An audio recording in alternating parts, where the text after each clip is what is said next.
Одна из существеннейших задач любого бизнеса — умение назначить за свой товар правильную цену. Будешь продавать дешевле, чем можно было бы, потеряешь впустую деньги. Заломишь слишком много, купят у других. Когда появляются новые технологии, меняется производительность труда. И это сразу сказывается на цене. Глиняную посуду поначалу лепили от руки, как дети из пластилина, было дорого и непроизводительно. Археологи нечасто находят такую керамику, она очень древняя. Но еще в давние времена изобрели гончарный круг.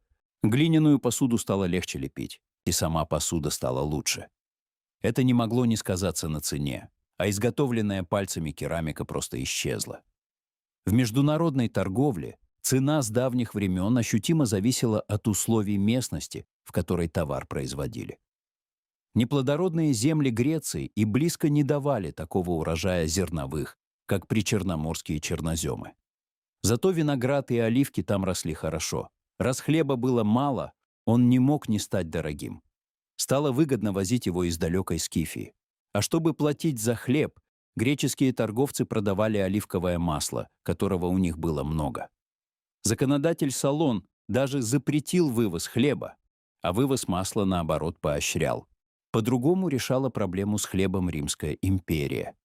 Феноменально урожайные, благодаря разливам Нила, поля Египта стали римской хлебной корзиной.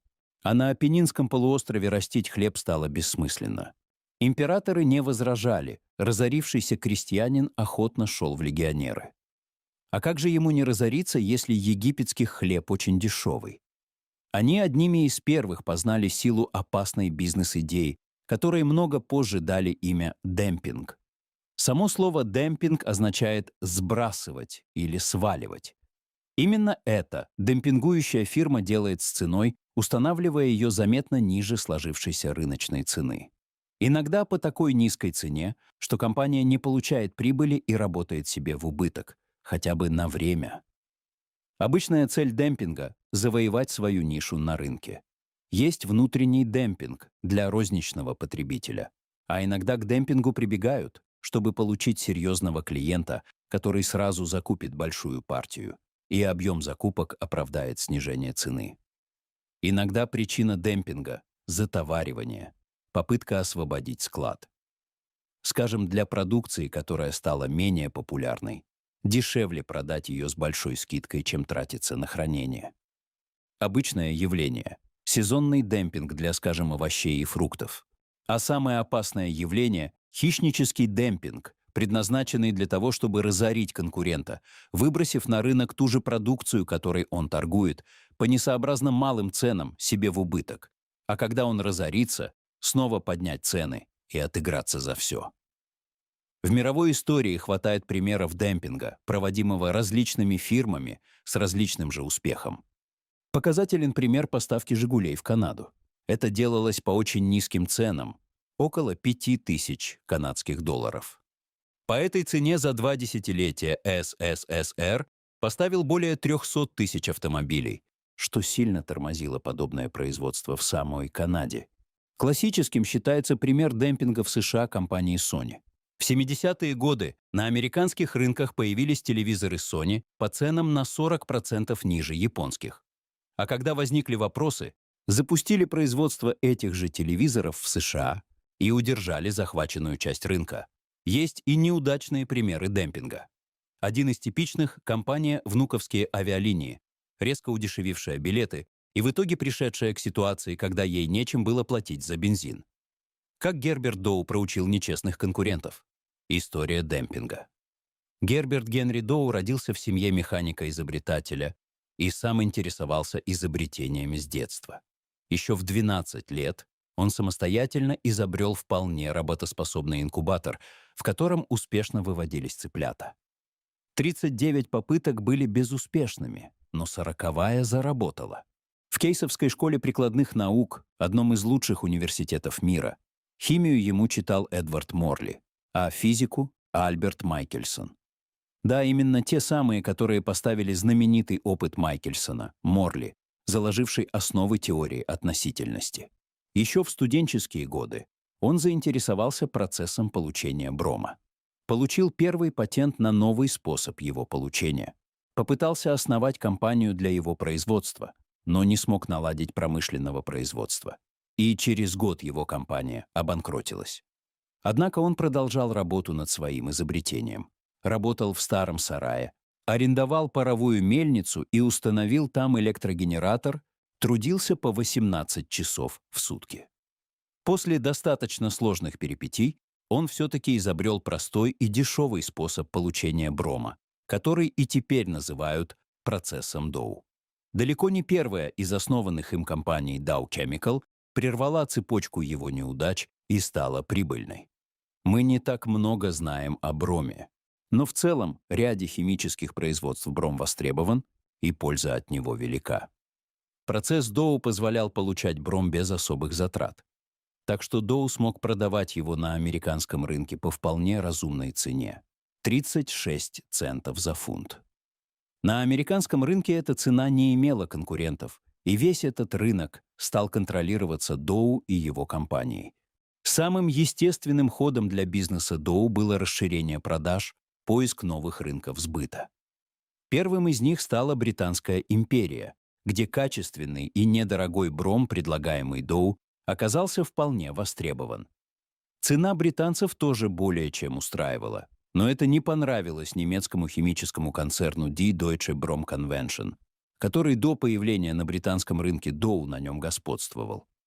Он установил там цену в 49 центов за фунт, но покупать за 36 центов британцам было выгодней. Зачем платить больше? Вскоре в офис Доу явился представитель Die Deutsche Brom Convention и ультимативно потребовал: поднимите цену на бром до нашей или убирайтесь с европейского рынка. С чего бы это? Поинтересовался Доу. Или мы вас просто пустим по миру, пригрозил немец. Доу слишком много труда вложил в свое изобретение, чтобы отказаться после первых услышанных угроз и запугивания. Напротив того, он стал еще интенсивнее предлагать свой бром иностранным потребителям, найдя покупателей даже в далекой Японии. И Die Deutsche Brom Convention нанесла ответный удар прямо на территории Соединенных Штатов. Они выбросили на рынок США огромное количество невероятно дешевого брома, вообще по 15 центов за фунт. Снизить так цену Доу не мог, пришлось бы работать в убыток. А откуда у Die Deutsche Brom Convention был такой дешевый бром? Они намеренно установили цену ниже себестоимости. Решили, что понесут некоторые убытки. Зато проклятый конкурент разорится, а они захватят рынок, потом поднимут цены и все наверстают.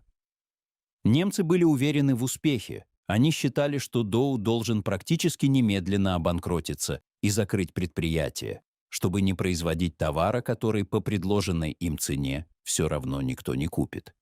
Была ли хоть какая-то возможность этому противостоять? Была, и еще какая. Доу приостановил свое производство. Какой смысл, если проще купить немецкий бром по цене ниже себестоимости? Он организовал несколько подставных фирм, которые скупили весь бром, предлагаемый Die Deutsche Brom Convention, на американском рынке по 15 центов фунт, и этот дешевый бром он стал предлагать своим покупателям уже по 27 центов за фунт, существенно дешевле компании-монополиста, причем именно на европейских рынках. Более того, Доу забил дешевым бромом рынки самой Германии, и все охотно его брали по малой цене. Die Deutsche Brom Convention не понимала, в чем дело. Почему в Америке так охотно покупают ее бром, и тут же масса дешевого брома выплывает на рынках Германии? Доу переупаковывал купленный бром в другую упаковку, и конкуренты не сразу поняли, откуда этот товар. Они ошибочно решили, что какая-то из фирм картеля потихоньку продает бром задешево, и снизили цену для Америки еще больше. Сначала до 12 центов за фунт, а потом дошли до 10,5 центов. Этим они только увеличили прибыль Доу. Ему приходилось платить еще меньше. 4 года шла эта ценовая война, покуда немцы что-то поняли и предложили мировую. По результатам договоренности Die Deutsche Brom Convention уходила с рынка США. Доу обязался не продавать бром в Германии, а в прочих странах согласились работать на конкурентной основе. Этот прием борьбы с хищническим демпингом настолько эффективно сработал, что, казалось бы, должен был предостеречь прочих от его применения. Однако через некоторое время история повторилась. Доу применил тот же прием с немецкими монополиями на красители и магний. Ему снова сопутствовал успех, а несколько позже он получил за счет Германии еще одну разновидность компенсации. Когда из-за Первой мировой войны германская химическая промышленность оставила многие рынки, Доу с успехом заполнил образовавшийся вакуум. Сам же Доу продолжал более чем активно работать. Том Грисволд говорил о нем, что у него была новая идея каждое утро. Он стал первым американским производителем йода и красителя индиго, а после войны приступил к ряду разработок для автомобильной промышленности. Успехи Доу и организованной им компании были замечены обществом. В 1930 году он был награжден медалью Перкина. Ее считают высшей наградой США в области химической промышленности.